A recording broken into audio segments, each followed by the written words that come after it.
प्रिय विद्यार्थियों नमस्ते। संस्कृत की ऑनलाइन अध्ययन श्रृंखला में आपका स्वागत है। मैं डॉक्टर सत्य मुदिता स्नेही, सहायक आचार्य संस्कृत, आज आपके सम्मुख एक बार पुनः उपस्थित हूँ।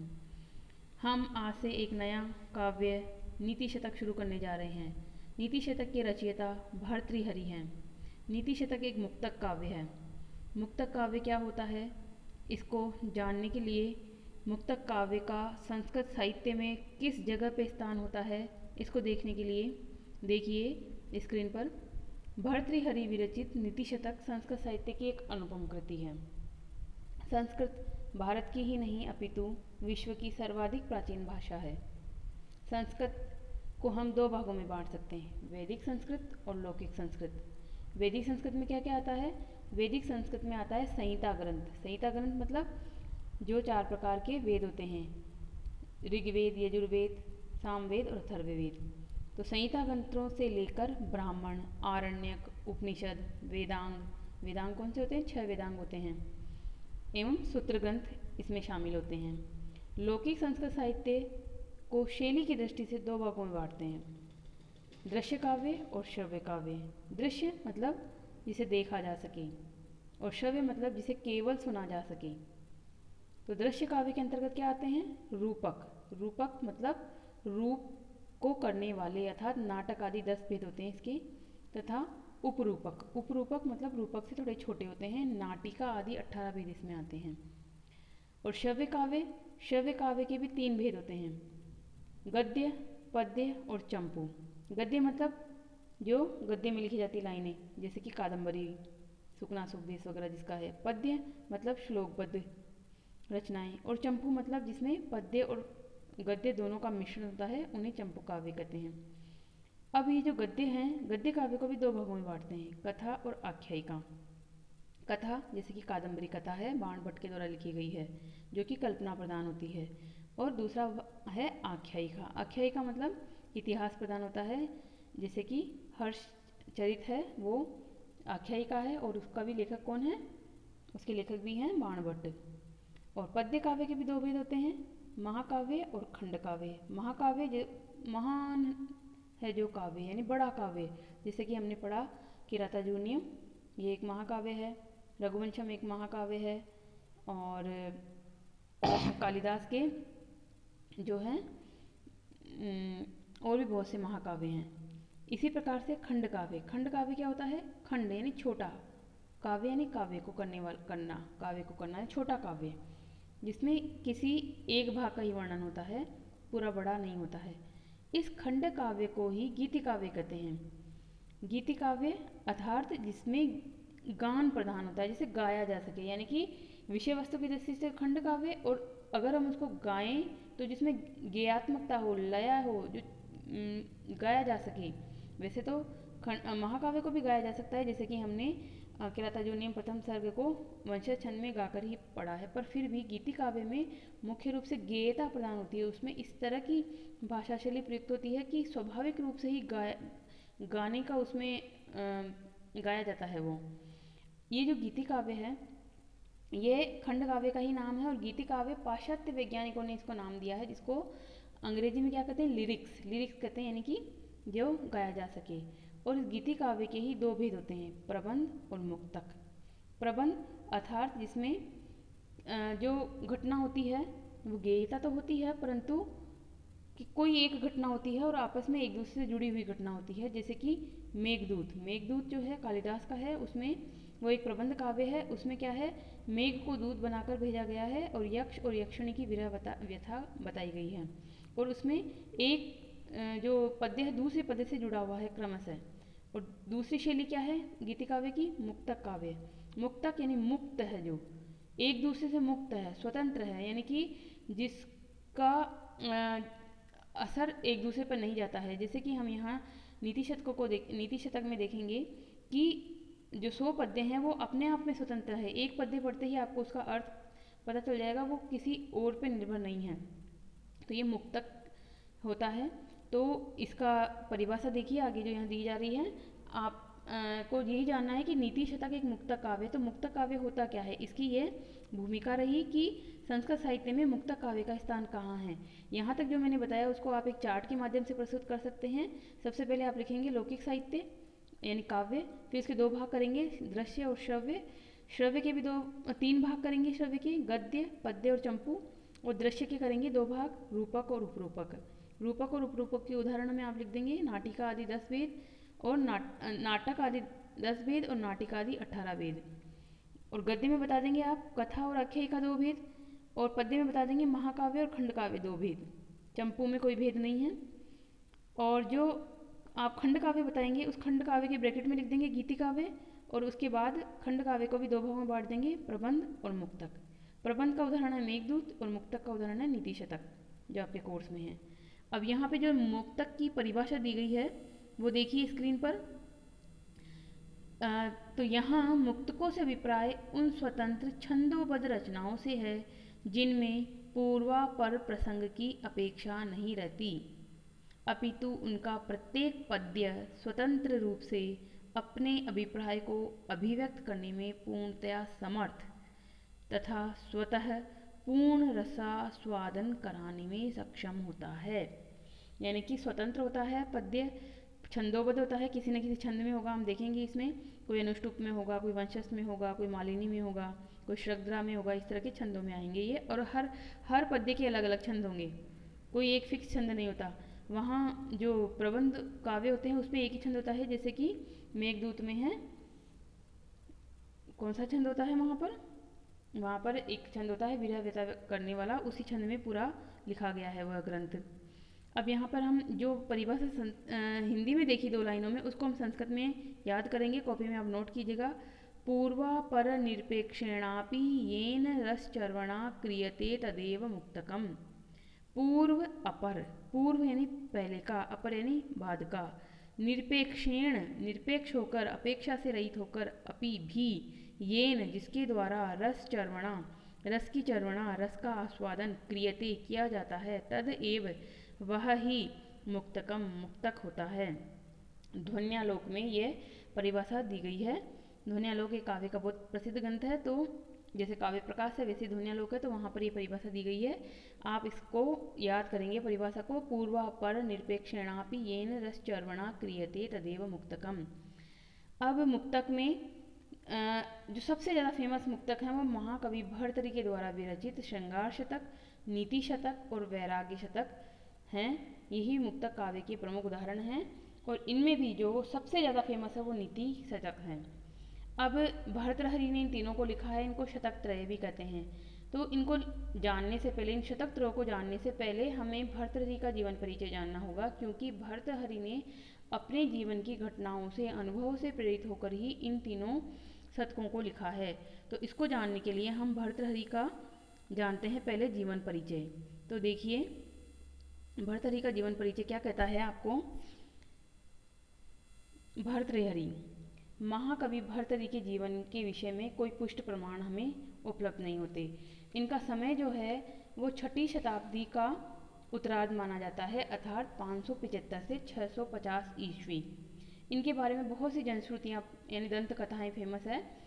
इन्होंने खुद ने कोई प्रमाण नहीं दिया। इनके ग्रंथों में न अंतर साक्ष्य मिलते हैं, न हमें कोई बाहरी साक्ष्य मिलते हैं, कोई शिलालेख इत्यादि भी नहीं मिलते हैं जिनसे हम इनका जान पाए कि ये कब इनका समय था या कौन था। फिर भी दंत कथाएँ मतलब लोगों के द्वारा कही जाने वाली कथाएँ हैं, और दंत कथाओं के आधार पर ही इनके बारे में हम कुछ ज्ञान प्राप्त कर सकते हैं। तो एक दंत कथा यह है कि महाराजा गंधर्व सेन की 2 पत्नियां थी, यानी गंधर्व सेन इनके पिताजी का नाम है भर्तृहरि के, तो उनकी 2 पत्नियां थी, जिसमें से एक के पुत्र महाकवि भर्तृहरि थे और दूसरी पत्नी के पुत्र का नाम विक्रम था।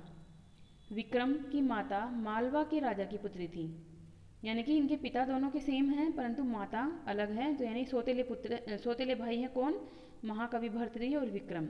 विक्रम की माता मालवा के राजा की पुत्री है, और मालवा के राजा की पुत्री है, तो मालवा की राजधानी उस समय धारा थी, धारा नगरी, धारावर्ष या धारा नगरी जिसे कहते हैं।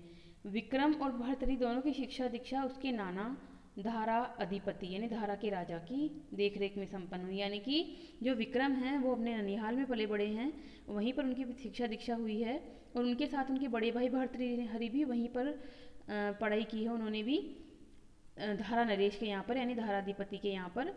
अब शिक्षा उनकी पूर्ण हो गई, तो शिक्षा पूर्ण हो जाने के बाद में जो विक्रम के नाना थे उन्होंने अपने नाती को राज्य देने की इच्छा प्रकट की कि मैं, क्योंकि उनके कोई पुत्र नहीं था, तो उन्होंने अपने राज्य का जो उत्तराधिकारी बनाया, अपने दोहिते को बनाया विक्रम को।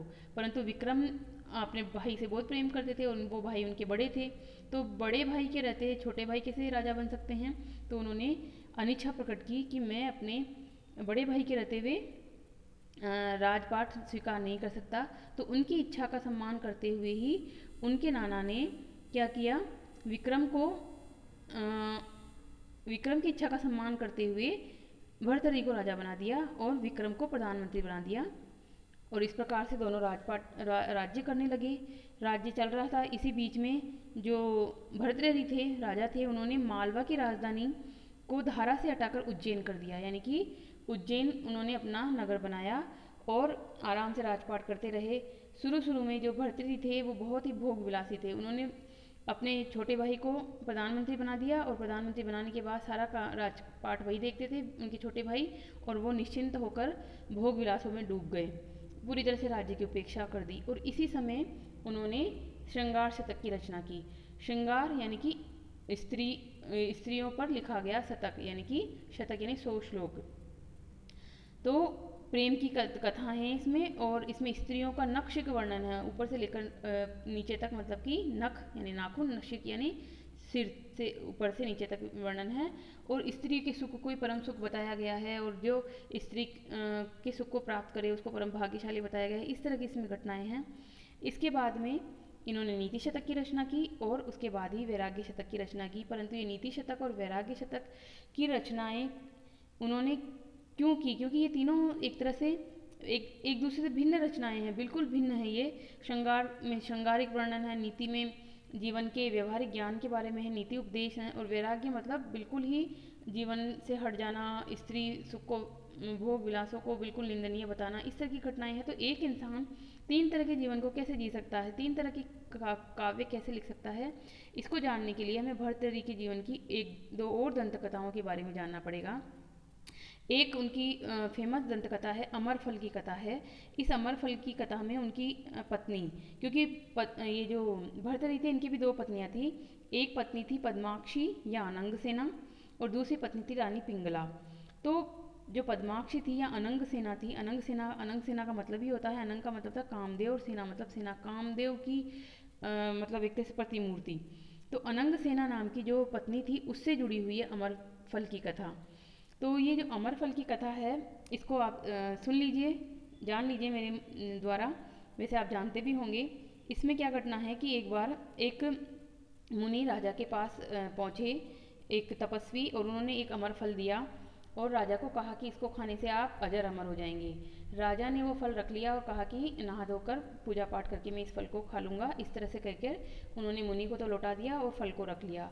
फिर बाद में उन्हें ध्यान आया कि मैं अपनी पत्नी जो अनंग सेना है, पद्माक्षी है, उससे मैं बहुत प्रेम करता हूँ, और वह युवा रहे, वह अजर रहे, अमर रहे, उसे कभी बुढ़ापा ना आए। अगर वह अच्छी रहेगी तो मेरे सुख जारी रहेंगे, अगर वह बूढ़ी हो गई या मर गई तो मेरे सुख कैसे जारी रहेंगे। तो उन्होंने वह फल जो है अपनी पत्नी अनंग सेना को दे दिया।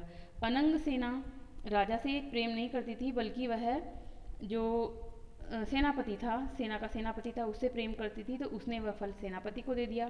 सेनापति एक वेश्या गणिका से प्रेम करता था, तो वह फल उसने गणिका को दे दिया।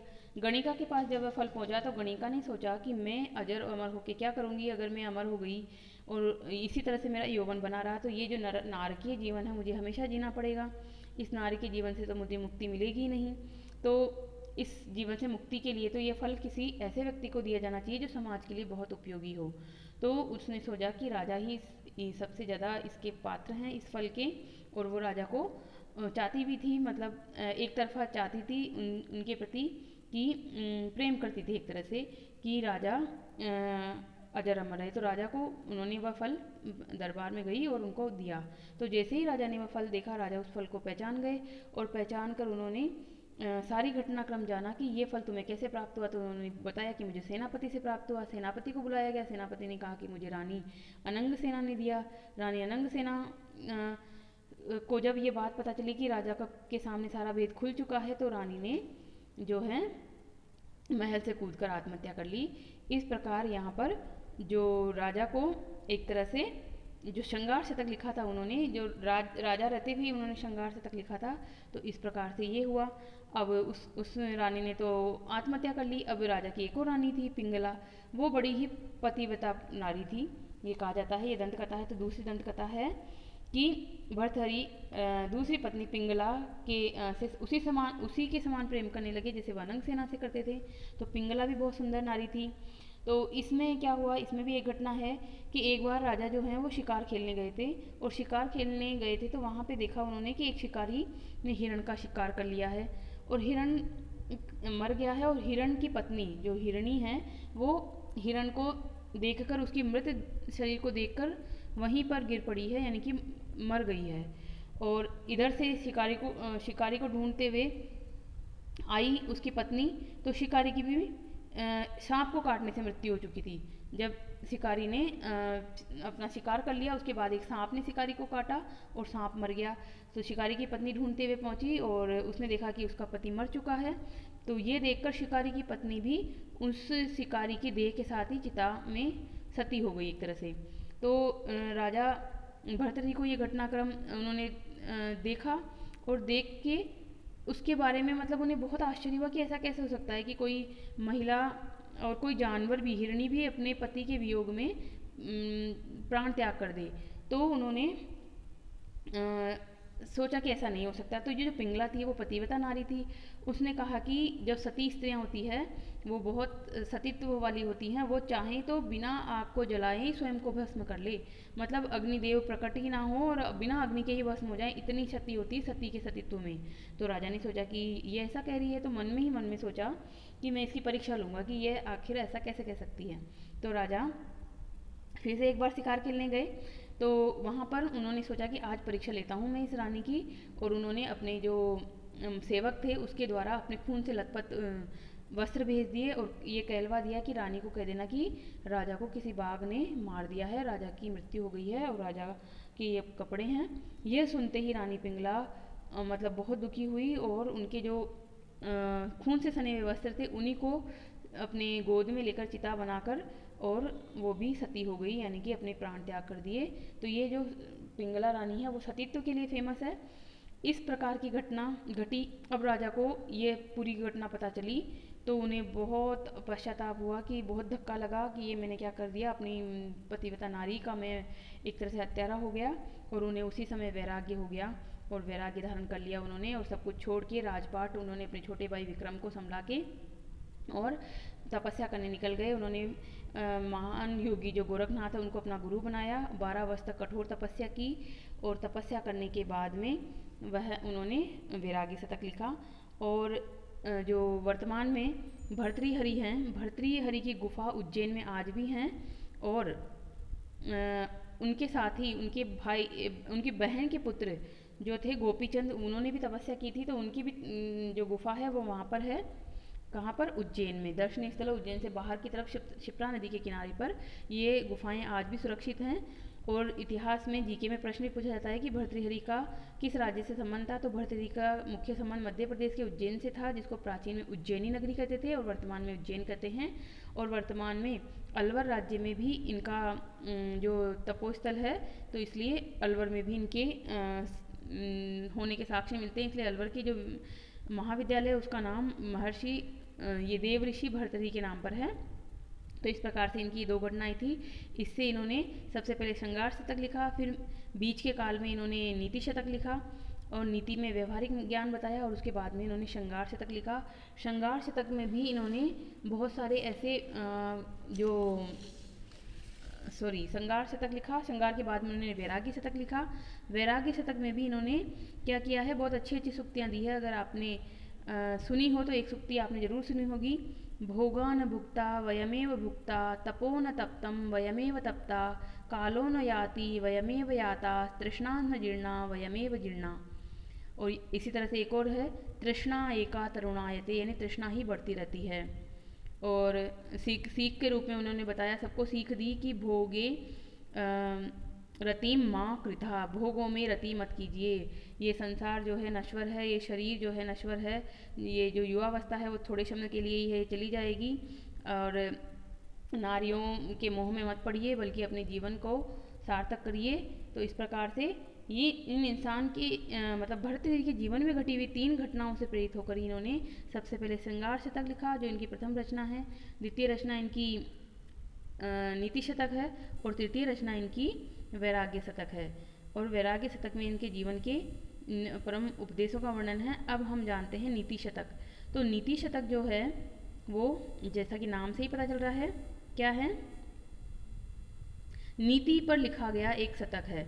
नीतिपूर्ण बातों को बताने वाला शतक है। नीति यानी जीवन के उपदेश, जीवन के प्रति व्यवहारिक ज्ञान, यानी किस तरह से जिया जाए जीवन को। और शतक यानी 100, तो 100 पद्य जिसमें हैं, ऐसा नीति शतक है। परंतु पूर्णतः 100 हों ये जरूरी नहीं है, 100 से अधिक ही मिलते हैं, क्योंकि अनेक प्रकार की पांडुलिपियाँ मिली है। तो 120 से लेकर 121, 22, किसी में 125 भी पद्य मिलते हैं, किसी में 110 मिलते हैं, किसी में 115 मिलते हैं। पर मुख्यतः जो हैं वो नीति पर लिखे गए 100 श्लोक होने से इसका नाम नीति शतक है। इसमें मुख्य विषय वस्तु क्या है, तो देखिए इसमें मुख्य विषय वस्तु है, 100 से अधिक श्लोकों में कवि ने विद्या, परोपकार, वीरता, परिश्रम, साहस, उदारता आदि उदात्त मनोभावों का बहुत ही सरल मनोहारी चित्रण किया है। कवि ने ऐश्वर्य संपन्न राजाओं की निष्ठुरता, हृदयहीनता, अहंकारिता, दुर्जनों एवं मूर्खों के द्वारा सज्जनों को दिए जाने वाले कष्ट, अपमान इत्यादि का जो चित्रण किया है वो बहुत ही विद्रोहात्मक स्वर में किया है कि मूर्ख लोग, दुर्जन लोग सज्जनों को बहुत कष्ट देते हैं। इसमें अनेक ऐसे नीतिवादी सिद्धांत है और उनको बताते हुए मानवतावादी दृष्टिकोण को बताया गया है कि यानी मानव बनिए, मानवता के दृष्टिकोण को अपनाइए। इस प्रकार से ये जो नीति शतक है वो संस्कृत साहित्य का, सूक्ति साहित्य का एक अलंकार ग्रंथ है, एक अनुपम कृति है, जिसमें जो अनेक मोती एक तरह से बिखरे हुए हैं। इस प्रकार से नीति शतक जो है वो 121 पद्यों का लगभग संग्रह है। जिस संग्रह को हम पढ़ेंगे वह है निर्णय सागर, एक प्रेस है, उसके द्वारा छपे हुए नीति के जो श्लोक हैं यानी नीति शतक हैं, उसके साथ ही श्रृंगार शतक और वैराग्य शतक, इस प्रकार के शतक त्रय हैं जो कि निर्णय सागर प्रेस से छपे हैं।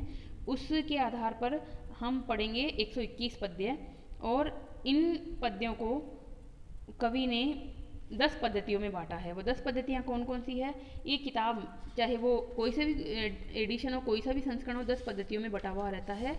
और ये पद्धतियाँ हैं, जैसे कि पहली पद्धति है मूर्ख पद्धति, फिर आता है विद्वत पद्धति, मान शौर्य पद्धति, अर्थ पद्धति, दुर्जन पद्धति, सज्जन पद्धति, परोपकार पद्धति, धैर्य पद्धति, दैव पद्धति, और अंत में है कर्म पद्धति। कर्म का जिसमें महिमा गाई गई है, ऐसी कर्म पद्धति। तो इसमें क्या है, लगभग 10 पद्धतियाँ हैं। 10 पद्धतियों में लगभग प्रत्येक पद्धति पर 10-11 10-11 इस तरह से पद्य हैं। तो हम यहाँ पर 121 पद्य पढ़ेंगे, प्रतिदिन 5 पद्य पढ़ेंगे और इस तरह से इस ग्रंथ को पूरा करेंगे। तो आपको क्या जानना है इस नीति शतक में, कि नीति शतक जो है वो जीवन की उपयोगिता इसमें है, और ये आपके पाठ्यक्रम की दृष्टि से उपयोगी नहीं है, अपितु यह जीवन को जीने के लिए उपयोगी है। और अब तक आपने 10वीं तक संस्कृत पढ़ी है, उस संस्कृत में जितने भी आपने श्लोक पढ़े होंगे उनमें से कहीं तो आपको याद होंगे। दानम भोगो नाशो, दान भोग नाश, ये 3 प्रकार की वित्त की गतियाँ होती है। जो नहीं देता है, जो उपभोग नहीं करता है, उसके धन का नाश हो जाता है। या परोपकार करना चाहिए, परोपकार आए सताम विभूतय, या विद्या के श्लोक पढ़े होंगे, परिश्रम के श्लोक पढ़े होंगे कि आलस्य ही मनुष्य का सबसे बड़ा शत्रु है, या और किसी तरह के भी श्लोक आपने पढ़े होंगे।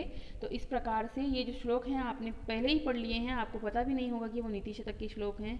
तो नीति शतक जीवन के लिए भी उपयोगी हैं और परीक्षाओं के लिए भी उपयोगी हैं, चाहे आपकी विश्वविद्यालय ग्रेजुएशन परीक्षा हो, चाहे आपकी first grade, second grade, RPSC, कोई सा भी TET exam, R TET, UP TET, MP TET, किसी भी तरह का एग्ज़ाम हो, या यहाँ तक कि आप यूजीसी नेट की परीक्षा, और उससे भी बढ़कर जो आईएएस की परीक्षा होती है, UPSC, union public service commission of India, यानी कि जिसके माध्यम से जिला कलेक्टर बनते हैं, उसमें भी नीति शतक को रखा गया है। तो इससे ही इसका ये महत्व प्रतिपादित होता है कि ये कितना इम्पोर्टेंट ग्रंथ है। इसमें जो भर्तृहरि हैं, ये भर्तृहरि और एक वाक्यपदीय के रचनाकार भर्तृहरि हैं। दोनों में बताया जाता है कि दोनों एक ही हैं, परंतु वो एक नहीं हैं। इसमें मेरा भी मत यही है कि एक नहीं है, क्योंकि दोनों की भाषा शैली बहुत ही अलग है और भाषा शैली के आधार पर दोनों अलग अलग हैं। तो आपको क्या जानना है? आपको जानना यही है कि हम कल से प्रतिदिन 5 पद्य पढ़ेंगे। आप प्रतिदिन उनको अपनी कॉपी में नोट करते हुए अभ्यास करेंगे, और इस ग्रंथ का हम गायन शैली के माध्यम से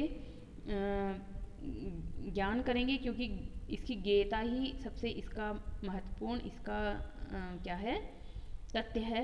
इसका महत्व इससे ही है कि ये गेय है, और गाने की वजह से ही यह बहुत सरल हो जाता है। तो इस प्रकार हमने नीति शतक के बारे में जाना, भर्तृहरि के बारे में जाना, वैराग्य शतक, श्रृंगार शतक के बारे में बहुत अधिक नहीं जाना, क्योंकि बहुत अधिक जानने की आवश्यकता भी नहीं है। और इसकी शैली वगैरह की जो चर्चा है, हम इस पूरे ग्रंथ को पढ़ लेंगे तब करेंगे कि इसमें इसकी उपयोगिता क्या है नीति शतक की, या इसकी शैली कैसी है। वैसे शैली की दृष्टि से ये बहुत ही सरल काव्य है। इसमें प्रसाद गुण और माधुर्य गुण हैं, जो कि पढ़ते ही, लाइन को पढ़ते ही श्लोक का अर्थ करवा देते हैं, यानी कि हमें प्रयास नहीं करना पड़ता उस श्लोक को समझने के लिए। इतने अच्छे इसके श्लोक हैं।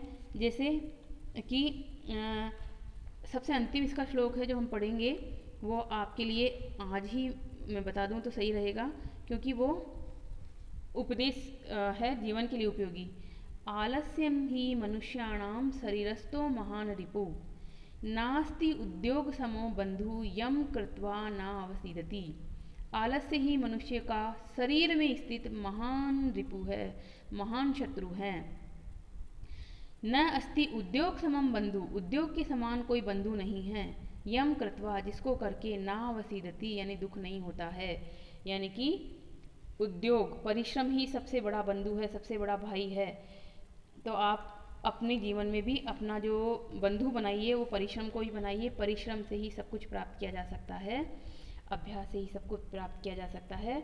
तो हम इस ग्रंथ का विधिवत शुरुआत कल से करेंगे, और आज जो हमने इसका परिचय जाना है, इसको आप अपनी नोटबुक में नोट कीजिएगा, कॉपी में नोट करते हुए इसको जितना भी बताया है उसको बार बार सुनिएगा।